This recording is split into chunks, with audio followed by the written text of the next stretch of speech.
This is me, Brianca Jay, and I am back today breaking down classic Greek literature, which is Antigone.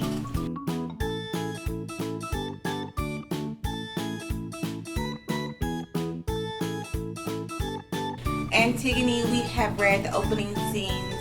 The excerpt is actually called Soul Sisters, and it involves a conflict between Antigone and her sister Ismene. So, what we're going to do today is analyze how the conflict is developed through these character interactions.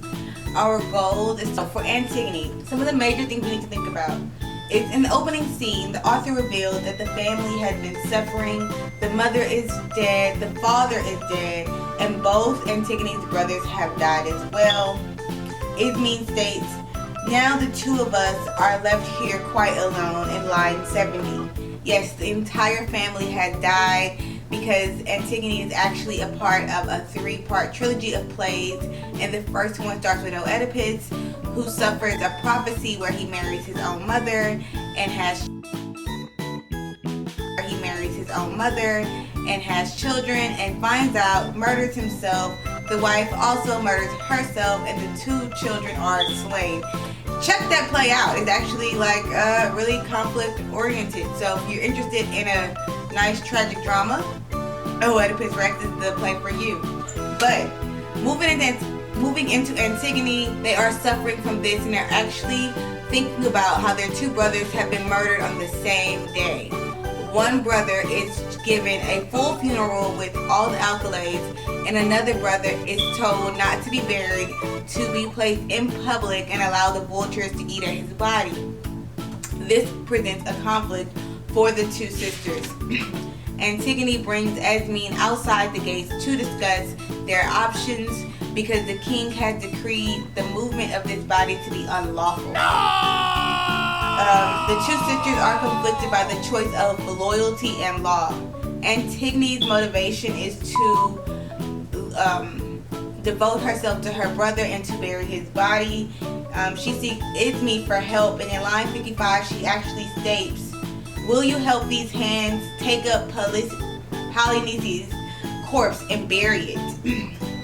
But Ismene is conflicted. She responds by begging her sister not to go forward with this, and she reminds her of the consequences. She says, "Think of how we will die, worse than all the rest, if we defy the king's decree." So you see, one sister is very, very interested in showing loyalty and devotion to her lost brother, and the other sister, Ismene, is more concerned with living and sparing her life and hoping to end her suffering by following the law of the land. That is the major conflict that we see if we read the opening scenes of Antigone. The sisters' argument actually advanced the plot because it reveals a major conflict. By presenting the issue through the characters' dialogue, we can see the 2 sisters' different positions on where they stand and where their loyalties lie concerning this instance. One has to ask themselves, should we commit to following the law because it is the law? Or should we choose one's loyalty and one's own sense of right and wrong above the law? Of course, this question has no absolute answer, and it has to be left up to you, the reader, to decide. However, these types of questions are what's important and why we have literature, so that we can start critically thinking about how certain instances of this nature can play out in our actual day-to-day lives. Moving from here, I want you to think about how these 2 characters are actually very different. What claims can you give? What evidence can you provide? And what type of inferences can you make? Based on what the characters have said to each other, what types of ideas can you generate about the kind of person Antigone is versus the kind of person her sister Ismene is? Thank you for watching. If you have any questions, concerns, or if you think you have a good idea of the character's development and you want to take a stab at it, go ahead and leave a comment. Thank you. Please subscribe, and I'll see you next time.